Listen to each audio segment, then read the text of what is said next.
Uma pergunta que deu muito polêmica aqui, inclusive com a Amanda, foi porque eu perguntei sobre determinada época do ano que tinha mais crime e tal, e ela falou de determinados rituais. Você chegou a assistir? Porque o pessoal ficou muito nervoso, porque aí, mas tá preconceito contra a minha religião, não sei o que e tal, é porque o pessoal não consegue entender que em toda religião tem gente boa e tem gente ruim, e que tem situações sim que essas coisas acontecem, a gente sabe, inclusive já conversamos com pessoas aqui no planeta que dizem que tem pessoas dessas áreas que fazem coisas erradas. É, de qualquer forma, ela apontou uma coisa que é fato, de que determinada época do ano, por determinados motivos específicos, de rituais e coisas, existe mais sumiço de criança, por exemplo. E a gente sabe que, a gente conversou sobre isso, que a época que o cara tem mais suicídios são no Natal, porque o Natal o cara tá sozinho, então é aquele momento que ele realiza que a vida é uma merda e que ele não quer mais viver naquele mundo. Existe um momento específico ou fatos específicos históricos que marcam o despertar de mais psicopatas, assassinos? Existem décadas.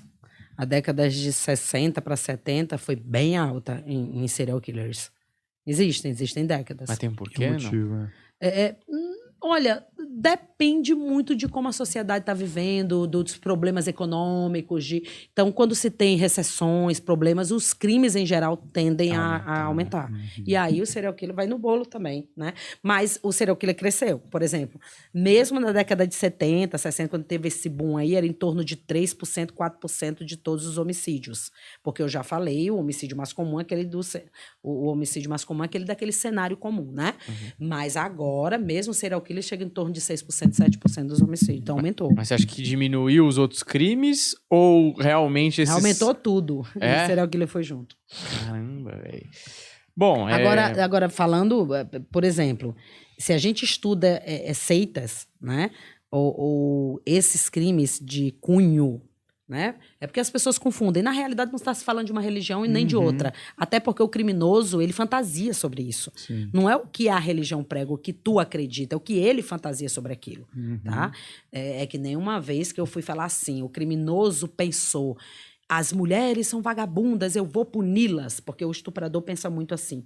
E aí, uma vez, um aluno foi dizer que eu tinha dito que a mulher era vagabunda. Eu disse, não, é a cabeça do criminoso que foi dizer isso, pelo amor de Deus, entenda. Assim como não é o videogame, é o cara que estava jogando videogame. Então, é a mesma coisa que a história da religião. Então, se mata por Deus e pelo demônio, né? Por exemplo, tem criminosos aí na história que disseram assim, eu matei porque Deus mandou eu matar as mulheres porque as mulheres eram mal, né? Isso, relatos desse jeito, falando desse jeito, né? De determinados criminosos e serial killers, né? Tem outros que dizem assim, o demônio mandou eu matar porque se eu não matasse, ele possuía minha alma, né? E esses caras líderes de seitas, Jim Jones, pastor do diabo, esse povo assim, eles já selecionam pessoas vulneráveis, pessoas que têm problemas mentais, econômicos e outras coisas mais. Geralmente, olha que interessante, geralmente os líderes de seitas são psicopatas e os membros da seita são pessoas com transtornos mentais. Eles puxam essa galera, que eles sabem que essa galera vai fazer o que eles querem. Eu sinto que sempre tá preenchendo um vazio. Aquela parada ali, sempre. Muito. Mas isso que você falou, ele se encaixa claramente no caso do Charles Manson, né? Isso, Charles Manson. Que você acha que foi exatamente isso, um psicopata que se aproveitou de pessoas que tinham transtornos para liderar meio que um exército para fazer e realizar suas fantasias por ele. A maioria transtornos, ou vulnerabilidades, ou fraquezas. Por exemplo, você sabe que o Charles Manson, ele tinha ali mulheres e homens jovens, muitas vezes com condições econômicas, né? Mas se percebe claramente, esses indivíduos não tinham, ou seja, não tinham tudo e não tinham nada, sabe? Aquela coisa de nunca escutar um não na vida, né? Então, muitos estavam ali na droga e se encontraram com ele e ele fez um papel de pai ou mãe que, mesmo tendo condições econômicas, esses caras nunca tiveram um não, um limite, né? Então, nós todos, no nosso comportamento, a gente tem que ter determinados limites. Porque, assim, senão a gente vai agir de acordo com os urgidos do id, como diz Freud.